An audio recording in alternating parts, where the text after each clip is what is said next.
The first time I heard about it was in African Leading Ladies when you were invited to talk to us. Ah, And prior to that, there were, I think, some people who were invited too to talk about why you need a mentor, why you need a coach. oh, And they kept on, telling us, and people were asking questions. I'm not doing a professional job. I'm just a businesswoman. Why do I need a coach? And somebody said, oh, because everybody needs a coach in life, no yes. matter what place you are in. And as in Kenya, we don't take those things too seriously No, we don't. No, we as don't. compared to here. So this coaching thing, I came to realize that it's even very, very important here. And Yes. I first started going to the coaching when I started affiliate marketing. That's when I heard, Aha. about coaching and mentorship. So I Yes. thought, you know what? When I saw this, I'm like, okay, Seraphine, Coach Seraphine, I want to know more about what she's talking about. And that's how I think I emailed you and say, thinking into results. Why thinking into results? So I just wanted to know more, and, get coach with you because Yes. of the things you were saying were Yes. really making sense to me. And I wanted to, better myself. So that's how I met you. I'm so glad. I'm so glad. Well, sometimes people just meet by chance, but it seems that it is designed to be that way. Yes, that's Yeah. true. Okay. So, what was your experience? I mean, you've had some coaching through your MLM experience. So, what was your experience? I'm the kind of coach that is direct, very candid. I don't mince my words. This sometimes earns me a lot of friends, but it has also earned me a lot of people who cannot stand my face. The kind of coach I am, I'm firm, I am assertive, and I have clear rules of engagement that a lot of people find difficult to deal with, because you see, when we are already adult, we find that we work, we are in charge of ourselves, and for this reason we don't get that much feedback. And when we don't get feedback, we go about things in a way that can be haphazard, but everybody assumes that because we are adults already, we know what we're doing. Yeah. So unfortunately, we can make so many mistakes in this adulthood that are not corrected because we are not getting as much feedback, and we're not even inviting that feedback until a coach comes in.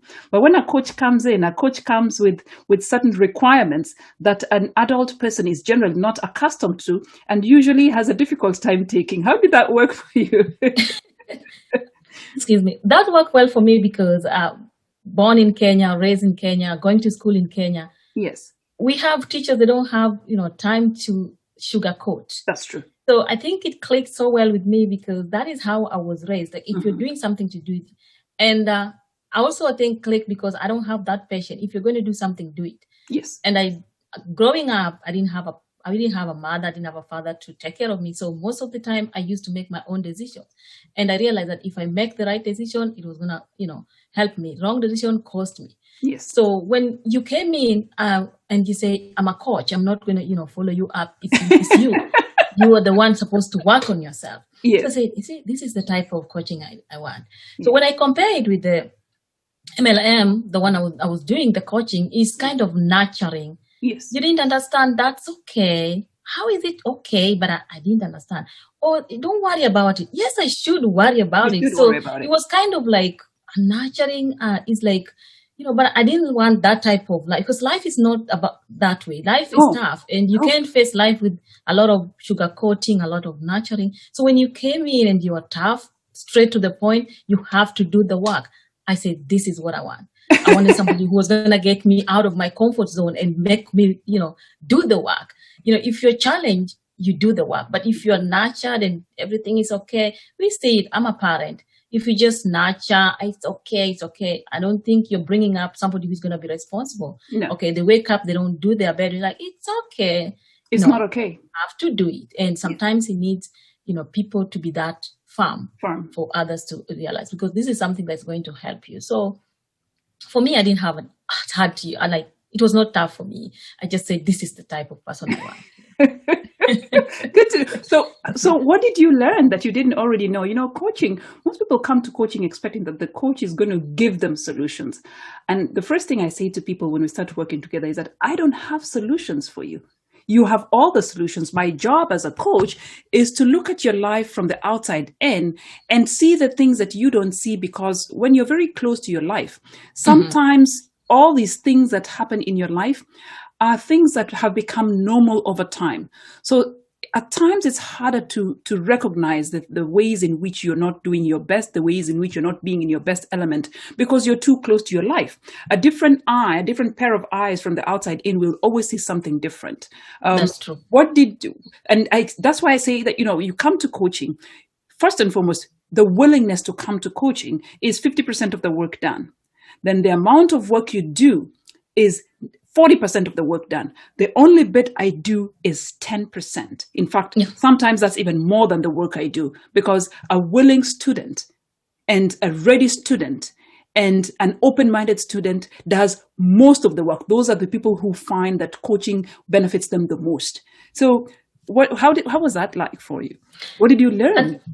That's a great question. So when I came in, I remember the first day, introduced the topic that we were going to learn about, and, the videos that you're playing.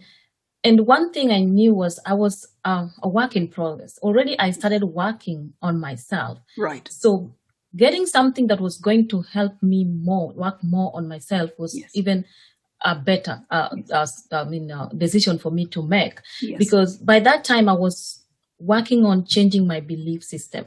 I had like a very fixed mind about my belief system. And I think I shared it during the coaching. Yes. My belief system hold me hostage, because if somebody says something and then it was always offending me, or I take it a different way, because my belief system was very different. Right. So once I identified that this is what I want to work on, and I remember you giving us a lot of, example, the paradigm shifts, what you believe in, what's your potential. Yes. So this kind of made work easier for me, because I was able to identify the particular place that I was going to work on. I remember you also gave us like a long sheet of where to work in. Is it your finances? Is it your marriage life? Is it your work? Is it, so for me, it was about me. The dashboard, I remember, yes. The dashboard, yes. So it was about me. So I figured out this is the place I want to work on. And I had enough resources, enough books to refer to, enough questions to answer about myself. Yes. Yes. So that made it, very, very easy for me to identify particular areas I wanted to work on. Thank you. Usually when people come to coaching, a lot of people expect that it's just going to be mentorship about professional life. But that's what you get in a corporate environment. They mentor you on how to become a better worker within that organization. But it's totally different, because for me, when people walk through my doors, the first thing I want to know is, who are you as a person? Let's take off the titles. Let's take off your money. Let's take off everything else.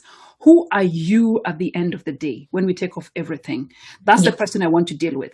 And that person is usually a mom, a dad, a sister, a brother, a friend, a worker, an educated person, a non-educated person, a community member. That person is a wholesome individual, so you cannot take out his education or his work experience and deal with them as a parent only, because that parent works somewhere. That parent went through some kind of schooling. That parent had so many experiences. So I roll all that into one, and that's why I give a dashboard. And many people are surprised that, Seraphine, you need to know all this about me. Yes, I do need to know all that about you. I know it can be intrusive. Was it intrusive for you? Kind of. Yes. I was waiting for that admission. We love when things are easy. When things are tough, we tend to back off. Yes. Not knowing that is what is going to help you. You do the tough things, and you get an easy life. You do the easy thing and you get a tough life. So obvious at human nature, we always tend to back off. This is so tough. Everybody like, wow, am I going to? Yeah. But I think it's the best. It's the best. Why? Why do you think it's the best? Because it made me work hard. It made you work hard. It made me work hard, because you're able to identify those who are really working and those who are not. Yes. So I'm like, I paid money for this. And Seraphine is not all about my money. She want to change my life. And you're going to get to work. So I think that was the best part of it, because you have to work. Yeah. It's not a matter of just sitting down and just listening, but you have to do the job. Because in the beginning, you have to ask us a question before we go into the next topic to make sure that did we do the work. Exactly. So I think that was good. That accountability part really makes all the difference.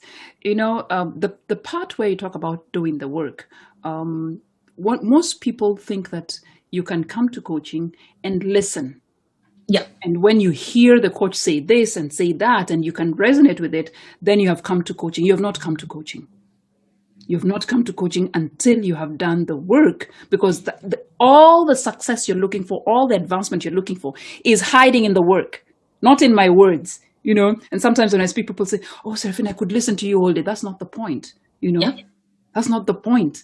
The Yeah, point is I agree. I agree. I go remember beyond the listening and when you roll up your sleeves and do the work, you know. That's true. I agree. When we were at the coaching, I remember one of us say that I want to be like you. And your answer was, I don't want you to be like me. No, I don't. I want you to be a better version of you. Yes. So, when we come in, we listen to you, we want to be like you, but we don't want to work on ourselves because we can't be the same. Yes. We have to be the better version of us. So that's there's a different part of you. I mean, at the end of the day, Nora, I think we are all interconnected. When we think, I mean, you just mentioned something that I didn't know. You said when you grew up, you had no mom, no dad to give you direction. I'm sure you grew up through other people. And for the most part of my life, I grew up being raised by other people. It's a whole different experience. And we can talk about that whole experience at different times. That's true. But what that did for me is that it forced me to take decisions that I probably wasn't ready to take at such a young age. I was leaving home. By 19, I was living on my own. I find in Canada, that's very normal. You know, most kids leave home, they probably live with a boyfriend by 18, by 19. Yeah, but in Kenya, as you know, that's not something that's usually done. You're still, going through university, you're still going through college. But by 19, I was living on my own. And I made a lot of mistakes. You know, when you don't have parental discretion, you don't have parental guidance, it's room for a lot of mistakes. And for that reason, there's so many different kinds of coaches. There are those of us who have learned information and learned a lot of the theory, and we are certified, and then we start coaching. I was a coach before I even learned the certification from my coach and mentor, who I really respect, Bob Proctor. But I understood much later that I was a coach even before. And, I think I mentioned this during your season of coaching, that my husband would always tell me, I think you should train people. And I thought, no, I don't want to train people, because I was working with salespeople in my company. I was training them. And sometimes my clients would poach my salespeople, and it would be so frustrating. I'm thinking, I have to hire a whole new team and I have to train them again. But that was already training for me, and I didn't understand it. So we are all coaches. And I think as an MLM practitioner yourself, you know very well that even as you run along the day, the current life that you lead on a regular basis, you're coaching somebody. You just don't call it that, but we are all coaches, That's true. That's true. We need to be, certified. That's, the big picture. Like, oh, I need a certification to know that I'm a coach, because, everybody will be like, are you satisfied? Certified. And you're like, no, but so it keeps on bugging me. Sometimes I'm like, but I need, proper document to show that I'm a coach. But like you said, everybody is a coach. Your experience will show that you're a coach. Your experience, you see, if you had the certification, but no life experience to talk about, no challenges that you've surmounted to talk about, the certification doesn't mean much for anybody who wants to work with you. Because the great part of being a coach is being able to share some of your experiences that people can relate to. Because you don't want to be talking at people, you want to be talking to people. Yeah. If you're talking at people, you might as well just write a book and send it out. But the whole point of coaching is sharing. You cannot share things you don't have. So the experience is even more important than the coaching process, the certification, which will give you a process, it will give you a structure. And it's very important. I'm not discounting it. It's very important. But that alone does not make anybody a coach. And I think that one of the things that most of my clients tell me is that I share myself. I share myself. Then they can hear parts of themselves in my stories. Yeah. They can hear some of the experiences in my stories. And that only helps because, when coaching people have to share with you for you to understand where they're stuck at. And sometimes they don't even know they're stuck at a certain point until they share something. And that sharing is more forthcoming when you as the coach is able to share. And you're able to allow yourself to be vulnerable sometimes. Because, you see, when people have challenges, it's difficult for them to share. That's why they have the challenges in the first place. That's true. But when you start sharing your story, that's when they realize, oh, You mean she seems pretty organized? She seems to have it all together. You mean she had the same problem? I have the same problem, so I'm all right. Then they start to open up because you have sort of opened the way, you have paved it for them to say, it's okay, let's talk about it. I've had these challenges, it's nothing new, there's no judgment here, it helps. That's more important than a coaching certification, Nora. Yeah, that's true. Yeah. That's very true. Yeah. Yeah, like you say that, I remember when I started the MLM business, I was like, these people are so successful. But when we go in for the webinars and they share their life history and you see the struggle they're going through, it's a daily, whatever you're struggling with, but how they overcome it is what makes them different. Exactly. So everybody will just, relate to what you're going through. So the experience is more important than the certification. More important than the certification. The certification will help you get some structure, understand how to be a lot more empathetic, understand how to extract information from people, especially when you're working one-on-one, which is very important. But your experience is more important, and being able to share that experience in a confident way that allows others to feel confident that their challenges are nothing new, they're not unique, and there are solutions to those challenges, because there's no problem without a solution. That's true. That's very true. What do you tell people who are thinking of enrolling with Seraphine? So your smile, this is something I've been telling people. There is one thing for going to coaching for the sake, because everybody's going. Just like starting business. Everybody's going. Yes. People start business because everybody's starting a business. There's more money when you start your own business. But if you're going for coaching with a reason, why am I going for coaching? Why do I need to go for coaching? So anybody want to start, I just would love to tell them, first of all, you have to examine yourself and know the reason why you want to go for coaching. Nowadays everybody, is going for coaching, but what are you, what do you want to achieve at the end of the coaching? Yes. So you have to really know your why, the reason why you're going for coaching. And, second of all, are you ready? Are you ready to do the work? Good question. Because coaching is not about just sitting there, absorbing, going to class, absorbing and coming back and just going back, because that will not do you no good. No. It's going to waste a lot of your time. So if I meet someone today and they want to go for coaching, those are the two questions that I will ask. Why? Why? And are you ready to do the job? Yeah.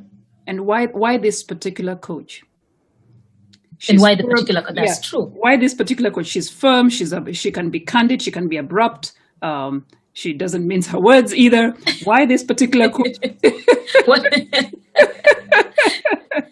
They scare people away, but to me, I think, it was tough. Like, oh, will I do this? And then part of it say, yes, you have to do it, because it's not all about, it's not going to be easy. Everything is hard. So do it the hard way. Yes. And get a good result, or do it the easy way and just get a easy result, or mediocre result. So it is somebody's choice. Yeah. But I think it depends with the individual too. Yeah. Okay. What have you done since? What has been your greatest benefit, would you say? Oh my goodness, I've done a lot of things. I've done a lot of things. I think I shared this during the coaching session. I had a lot of insecurity around my English language. Yes. I couldn't withstand somebody telling me I have an accent, which I came to realize was my belief system, and I had to work on that. So I've worked on that. I've come out and doing my Facebook lives on my page without, thinking of, people are going to judge me or what, how do the accent, how is my English. So I'm coming out of the shell. Yes. I'm coming out of the shell. I'm working on myself, knowing that it's my belief system. So how do I look at myself? What's my potential? Yes. How do I look myself? Because I used to think about how people will look at me, and forgetting, you brought up very nice when you ask us about how do you look at yourself. Yes. Even if you asked that, we were still answering a question from people's perspective. I remember when you were talking, and every time we'd go off the topic and start talking about somebody made me this way. No, it's not that person who made you that way. It is in you. So since then, I'm working on myself. Everything I want to do, I have to ask myself, my belief system. Right. So that is one thing. I've read the books that you recommended. I read As the Man Thinketh, change the way you think, Yes. what you think about all day long. Right. I read, Bob Proctor's book, You Are Born Rich. Yes. The belief about money, that was the part that really caught me. Because Exactly. when I was growing up, I didn't have that kind of thinking around money. I had those fixed mindset about money. I've read, Nice Girls Don't Sit at the Corner Office. That's one of especially the that books one, that you yes. recommended. Yes. And knowing how to communicate and when to say no. When we talked about the selfish, everybody is selfish. When you're saying no to another person, you're saying yes to yourself. Yes. So there's a lot of things that I've worked through. We talked about the terror barrier.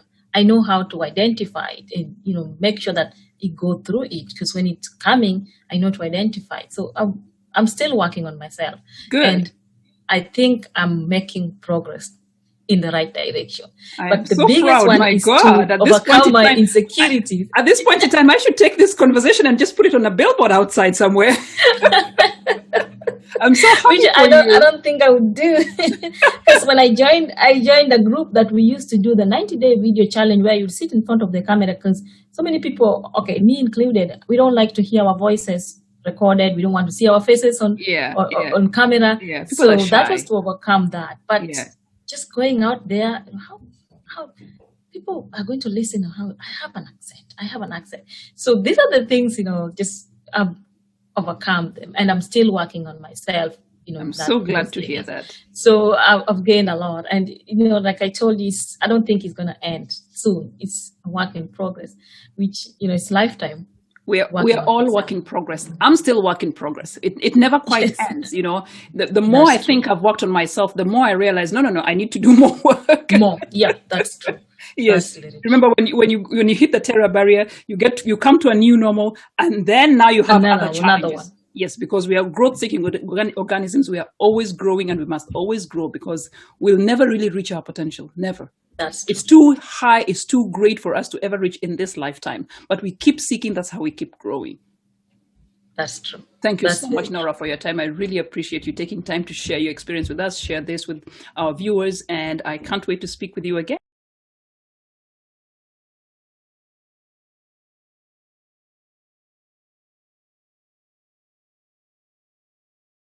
Hi, I'm Gordon Otieno Odunda. I've formerly been the CEO of the Nairobi Hospital and the Gertrude's Children's Hospital, and that was over a span of totaling 15 years in total. Mm-hmm. And I've worked in healthcare for 20 years, and I have another 11 years background in hospitality industry. Mm-hmm. That's excluding my training. Interesting. Was this something that you wanted to do? Was it by design that you went into hospitality, because your background was not necessarily hospitality? Well, originally, hospitality, yes, in hotels and hotel management for about 11 years. And hospitals came at a time when I felt that I needed to work in a more challenging industry. Mm-hmm. And I believe that worked out very well for me in the end. Okay, so why did you need coaching? By the time I was meeting you, Gordon, you were already CEO of Gertrude's.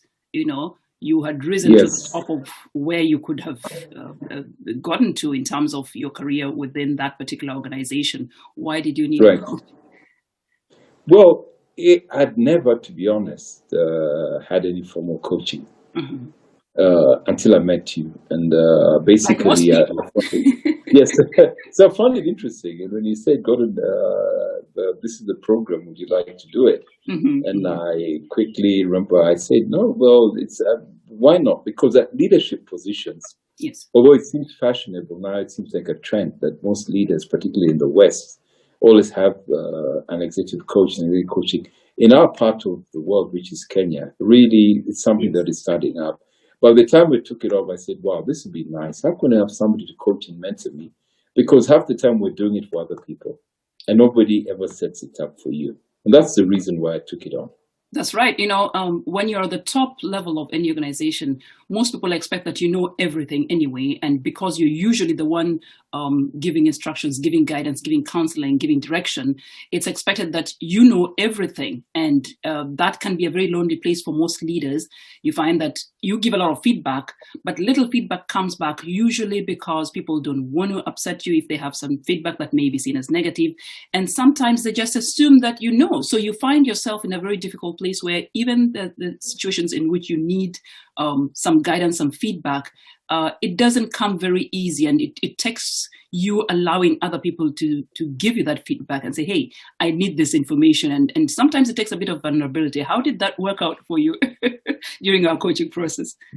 Well, interesting enough is that I remember our conversation, and I told you I have an afternoon has become available. Yes. If I don't do it now, I'll never get around to do it. That's and right. so we did what I would call, I persuaded you that let's do an accelerated program instead of so we had weekly contacts, while your preference is every couple of weeks. Yes. And that ran me into trouble because I got a scolding from you because I was not doing my assignments.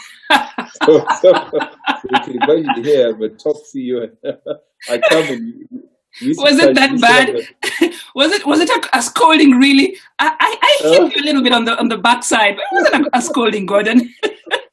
Well, I was told, but you better take this thing seriously, yeah? That's right. That's what you hire me for. Exactly. So I enjoyed that part, and so I had to dedicate my Sunday afternoons to actually doing my work, watch the videos, do the assignments, put the time in, if I had anything to do on the Excel sheet, and prepare for our Tuesday calls. That's right. Before our one-to-one sessions, because the one-to-one sessions were deeper than the Tuesday calls. The Tuesday calls was really to check on me and see how all that was going. And I have to tell you, you're one of the students who really kept up with the calls, because at that time I held the calls online. So we had the sessions where we'd come in one-on-one, and then I held the calls online. I think I used GoToMeeting at the time. We didn't have Zoom and all, and most of my clients didn't want to do that. You were already used to working online. Could you give me a little bit of a background? Why were you already used to? Well, the calls were actually on phone. I don't think we used Zoom or WhatsApp then, but you would schedule the call at, I think I remember it was about 10 or so in the morning, and I'd block my diary. Yes. And what I did is I invested, because for previously people, a big guy, people would walk into my office to consult me. So I remember I invested in a set of headphones. Right. So so I could hear you and somebody walking and see I'm busy. I got this call with you plugged into. Actually, I think I can't be. It must have been online because we used to use the computer. We used to use the computer because at first I used to have my portal, GoToMeeting or GoToWebinar, I don't remember, and then you had a Cisco. You had Cisco. We tried Cisco once. Cisco WebEx. That's right. Yeah, that's right. Yes. Yes. So basically, I've always prided myself as being an innovator in technology. Excuse us. So so we got ourselves into WebEx, and I remember with a WebEx call, and we'd plug it in, and we'd have that. That's before a lot of people even knew what is. I mean, all this kind of online calls and things. I know. So I think that catch-up meeting was great once a week. I think it was midweek. Was it a Tuesday, Wednesday? And then we'd have the catch up. You'd phone in. You'd phone in, and it'd be a catch up session. And I think it was great because it allowed me again to prepare for our Thursday afternoon meetings, which were longer and more in person. That's right. And I remember your PA played quite a role. I mean, Rispa, I still remember Rispa. She played quite a role in making sure that she cleared your diary and made sure that nobody was coming in. Yes, eventually, when I came to do a session with your team, she said, Seraphine, you have given me quite a bit of work this past few months. Yes. Yeah. Amazing. So what did you benefit from all this? Coaching is not an endeavor that everybody wants to get into, because it's not an easy process. A lot of it is feedback. A lot of it is feedback on the things that you're not doing as well as you could, mainly because of what you've said to me as your coach. Hey, I want to do XYZ, and these are the areas in which I'm finding that I'm not doing this. Or it would take for our process to work for a few weeks, and I would notice, hey, Gordon, this area is not working well, that area is not working well. How did this benefit you? I think coaching with you, Seraphine, was one persistent question you kept asking me. And you'd ask me, define yourself. Who is Gordon? and I could only define myself with my work. And you asked me questions, and you said, Gordon, that's not enough. Because when I talked about what I was doing, Yes. it was I'm doing the A, B, C, D for my work. And you asked me, Gordon, what are you doing for your health? Wake up call. Gordon, what are you doing about your family? That's right. How's your relationship with your spouse, your children, Yes. your relatives, and all that?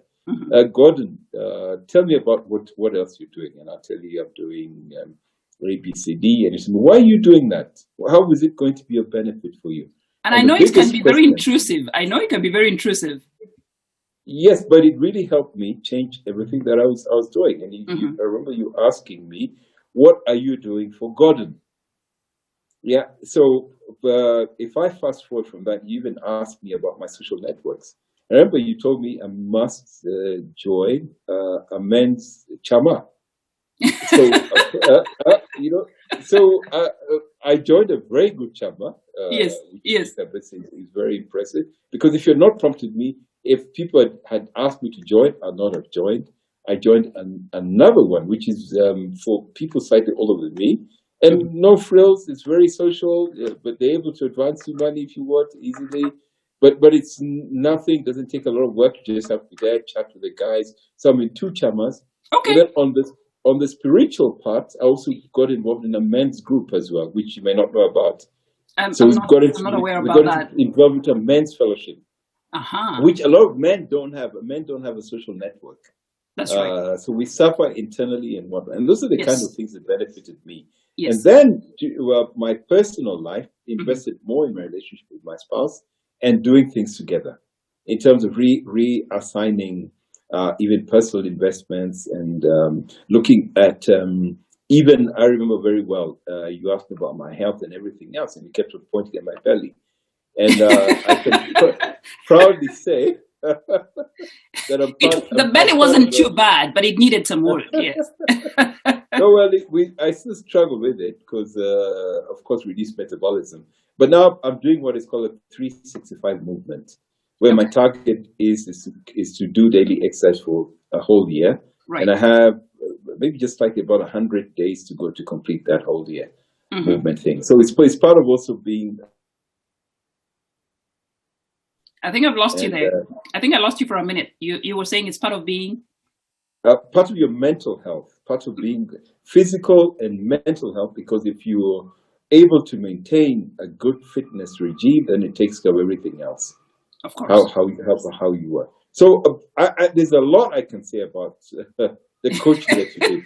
But it was a transformative period of my life, I must say. Thank you for that. Wow. Thank you for the opportunity. A lot of my clients think that when I work with them as a coach, I'm the one coaching. Most don't realize that I also receive coaching, because I remember, if you recall, you were talking to me about a financial sheet. Do you remember a financial planning sheet? And I said to you, Gordon, yes, I want you to create a coaching program out of this, because even as you were talking to me about it, I was thinking on a personal level. I mean, at work, I ran my separate business, my advertising business, but on a personal level, I did not have a financial planning sheet, that the one that you were talking about. Yes, there was some financial planning, but not to the detail that you were talking about. In fact, you had a spreadsheet that was very detailed. And I thought about it some more, and I went back to the office and asked my accountant to do a separate thing for me alone, not for the business, not for my taxes to the government, just for me alone, and do a sheet. Everything at a glance, similar to the dashboard I gave you to work with. So I learn a lot from my clients as well, and I would say that I'm privileged. I'm privileged to have that opportunity to network in the process of coaching, and a lot of my clients are usually older than me, usually more successful than I am. for that reason, I find that what I give is actually a lot of what I get back in the coaching process. And for that, I'm really grateful. Yes. It makes me a better coach. It makes me a more experienced coach, and some insights that I wouldn't have unless I worked with people like you who are a lot more advanced in your careers than I am, you know. Yeah, but you know, you also helped me relook my financial planning spreadsheet to balance it. That was one of the reasons for the coaching. Yeah, and we went on to a project. I'm going to ask you later when we're not when we're not on record. I'm going to ask you about that later. There was a project that I'm really curious about how it went. I remember that. Yes. Yeah. Yes. Mm-hmm. Okay. Well, Gordon, I really appreciate your time, and it would be great to catch up some more and just find out, hey, what's happening now? What are you working on? And it's time for you to launch yourself as a coach. You know that? You keep telling me that. I was actually even right now on a webinar before we started this. Okay. Somebody encouraging people like me to use our years of experience. There you go. Coach. And based on also what you've been showing me, I have been coaching people pro bono, basically. And so I've been trying to tell them, guys, it's over. You can't have me every 2 weeks, every Monday just for free. Let's talk. I would like you to create a course. You know, in my mastermind right now, I have a separate section that's just how to create a course. A lot of professionals know a lot. They have a lot of experience. They have a wealth of experience gained over the years, but a lot of them are just not aware that you can take this and create a sequential course that you have people buy into. And believe me, you know, coaching is not one of those things that you have to go to some place to get training. Coaching is about sharing life experience in an order that helps another person. And usually it's from a lot of mistakes that you yourself have made or seen other people make in the course of your career. So it's, and most people think you have to have some kind of certification. It helps you with all that, with organizing your knowledge into a sellable program. But anybody can be a coach. Anyone can be a coach. Right. So please, you're long overdue, and I won't take too much of your time, but you can be sure that I'm going to be pressing you for that, Gordon. Thank you so much, Seraphine, and thank you for making me who I am, really. Thank you. And you making me a better coach. Thank you.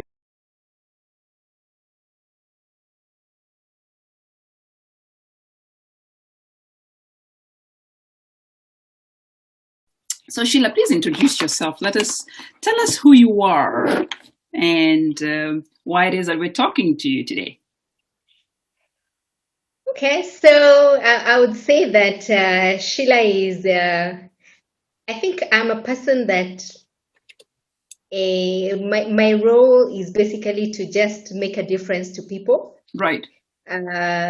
And the way I make a difference to people is really tapping on their strengths to get the best out of them.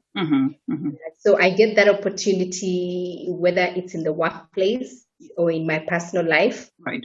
But the intention is really to pick out what people are strong at, what their strengths are, and then to make them even better. Okay, so that's your work as a HR practitioner. Yes. So as a HR practitioner, obviously that comes in very strongly because I identify talent, I develop talent. Yes. I help them to add value to themselves and to the organization. Yes. And just to grow themselves as individuals. Right. In terms of their personal but professional careers as well. Yes. When I look at it also from a personal perspective, it allows me then to start engaging with people within the community, using the very same skills that I use in the workplace. Yes. So you can see how, work is not just work. We take work and we apply work everywhere, but we also take our other lives and we apply at work. So in fact, as a HR practitioner, it becomes very handy for you then, because you then recognize you're not just employing resumes. You're not just dealing with resumes. You're dealing with people who are a product of all aspects of their lives. And if you remember, when we worked together, I had a dashboard for you that had all aspects of life. I'm sure that must have come as a surprise that I was going to talk about everything else, not just your career. And it's true, because that's how now I see myself. Before that time, I only saw myself as a HR manager. Right. I saw myself. So what I'm saying is, you actually did help me to start looking at myself differently. Yes. I started looking at myself in all spheres. Right. And then started seeing what I have and how it starts adding value holistically. Yes. Before I saw myself, in fact, before, if you ask me, so tell us about Sheila, I would be saying I'm a HR manager. I work for Adda. It was very narrow. But today I don't see myself that way. I see myself as somebody who has something to offer beyond just my role.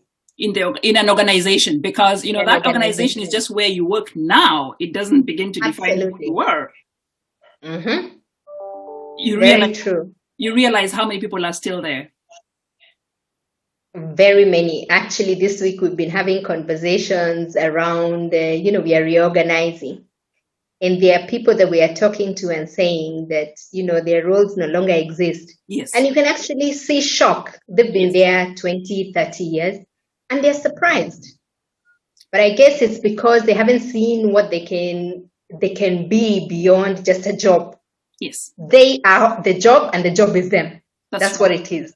That's why a lot of people, when they resign or when they're restructured, right? Restructuring, re-engineering, reorganization, whatever you HR people call letting people off. Yes. When that happens to a lot of people, most people go into depression. Absolutely. And it's because they don't recognize themselves beyond their roles. How did working with me as your coach help you see yourself differently? Because for a lot of people, their work describes them, as you just put it. Their work describes them, and they describe their work as themselves. It's an interesting thing. Whenever I think back, I'm like, okay. I saw myself in a very narrow way. As long as I woke up in the morning, I had a routine. My routine was wake up, go to the office, work, come home, shower, eat, and sleep. That was my life. Uh-huh. So I never sat to ask myself, what are my objectives in a holistic manner? Yes.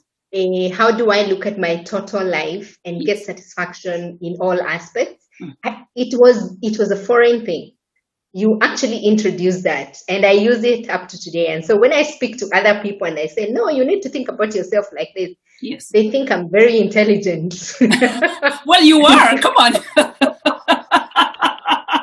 Well, it was not my thoughts, but now I practice it. Be careful. I might send you another invoice, Sheila. At this rate, be careful. I might send you another invoice. I know. So tell me, what would you say was the benefit of the process of working with me as your coach? I know it's not an easy process. Most people think about coaching and they're fearful of the feedback that's going to come, because inevitably coaching comes with some criticism in the name of feedback. Whichever way you clothe and package feedback, it is feedback, and it's hard to receive. And looking at how we work together, knowing my personality, I don't exactly sugarcoat things very well. It's just not my style. It's not my personality. And this is something most people worry about when going into coaching processes, because some criticism is going to come. Now, depending on the personality of the coach, it could be punchy or it could be nice. Whichever way, it is criticism. How did that work out for you? Well, it took me some time to adjust, but I think one of the things I have been gifted at is really learning that feedback in itself is a gift. That's right. And it has really helped me to be who I am over the years, because I happen to have grown up with a parent that was very forthright, was very strict and all that. Yes. But still, having said that, after coming from the wings of a parent and becoming an adult, I didn't experience it again. So for a while, when I started working with you, it was a bit of a shock. I felt like I've gone back to my younger days. When I get very hard feedback, because other people tend to package it, and sometimes package it until you lose the meaning. There you go. There you go. Yes. So initially it was a bit of a shocker. Then I quickly adjusted to it, and I realized that I was growing by having that feedback. Every week we interacted. I was not what I was the previous week. Well, and even when I went back, and when I went back to the workplace, everybody could see it. Wow. So it was an encouragement. Every week I was a different person. Yes. The things that were stifling me before started becoming non-issues. Yes.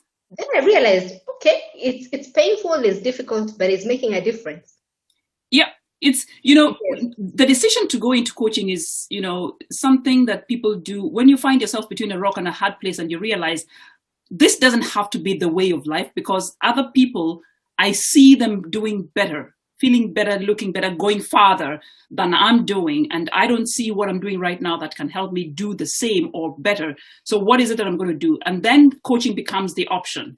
And then you realize, okay, it's not an easy process, and it's definitely not for the faint-hearted. But when you look at the benefit, and this is one of the things that we were looking at, looking at the end in mind, what is the result that we're looking at the end of the day? So the process becomes a non-issue, however difficult it may be, because we are also looking at things that you've ignored, you've let go, you've not even thought about in some instances. So going back in some situations, or going deeper into situations, analyzing things that may be uncomfortable, obviously is not going to be easy for everybody. But hey, good to know that it went well. What would you say was your benefit out of all this in all aspects of your life? So one, I think, is being intentional. I started being intentional about everything I did. Before that, I just did. As I told you, I would wake up and just flow with the day. Yes. But then I started being very intentional, and I started asking myself, in all aspects of my life, what's going on? Yes. And what are my plans, and what are my initiatives? And that's what I've been for the last many years since our coaching with you. I'm just a very different person. I'm very intentional. There were things that I was uncomfortable about, and I would let them lie. Let sleeping dogs lie. Yes, yes. I don't do that anymore. I take them in stride. I deal with them. So people describe me very differently. In fact, it's interesting. Today we were having a conversation with one of my stakeholders. Yes. And when he picked the phone, the first thing he said is, Sheila, are you in a good mood? I said, of course, I'm always in a good mood. Then he said, yes, it's true. You're always in a good mood, but you can pass very difficult messages even in the good mood. I said, really? Then he said, yes, you can start telling us, no, look at that curve, look at that what. Yeah. That's not going to be acceptable. And, he's a pretty senior executive. Then I thought to myself, then I've grown. That's not what people would have been describing a few years ago. That's right. Because, when you start becoming intentional, you don't just do things for the sake of doing things, checking boxes on a daily basis. I was supposed to do this, you have this little to-do list, and you're going checking those without necessarily thinking through each of them and thinking how they interlink with other aspects of your life, other aspects of the organization, other aspects of people's lives. But when you start looking at things from an intentional point, it definitely has a different effect on how you look at everything in the first place. So sounds like some good progress, and I can't take all the credit. I don't coach you unless you let me. You know that. I don't coach you unless you let me. First and foremost, you have to come, right? You have to come, and you have to make the decision to come and to pay me for that, and a lot of times when my customers work with me, they think that I'm working with them and I'm coaching them. That's not always the case. Every client I work with, I learn something different about people.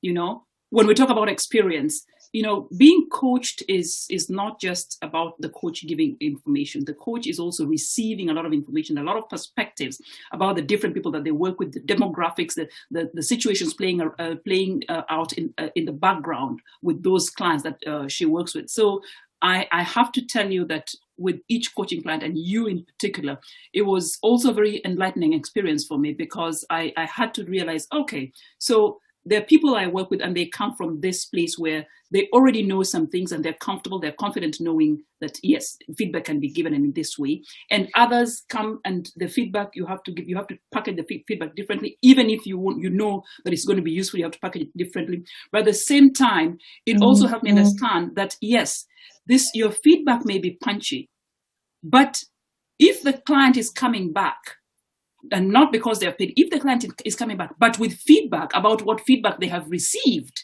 because of the work they're doing with you, then your feedback, punchy as it may be, is serving the purpose that it's meant to serve. Absolutely. You know? Absolutely, yes. Okay. I really appreciate that. That's good feedback for me, and I can't tell you, it's humbling. In many instances, it's humbling. I know that every time I work with people, yes, I'm going to change their lives in one way or another, but it's also humbling just to hear it's been many years and it's still continuing to date, and you yourself are now getting feedback because of the person that you've become. That's just amazing. What do you say to those who are thinking of working with Seraphine at this point in time? She's still that same punchy coach, probably even more punchy now. Probably more punchy now, you know. I would say be ready. Yes. Be open. Yes. And be resilient. Because you're going to get some really tough stuff. But then you know what? You'll come out definitely much better. Thank you so much, Sheila. I appreciate your time. I really appreciate it. Now we need to talk about you becoming the coach. You know that? Yes. Now we need to talk, yeah, because I'm listening to you and you're telling me that you're also giving this feedback and you're talking to people in ways that go beyond what your role is. It sounds to me like there's a coach in the making there. Okay. I do a lot of that now, but internally in the organization, yes. Okay, maybe we need to package it right now. We need to package it and have it become a different source of income.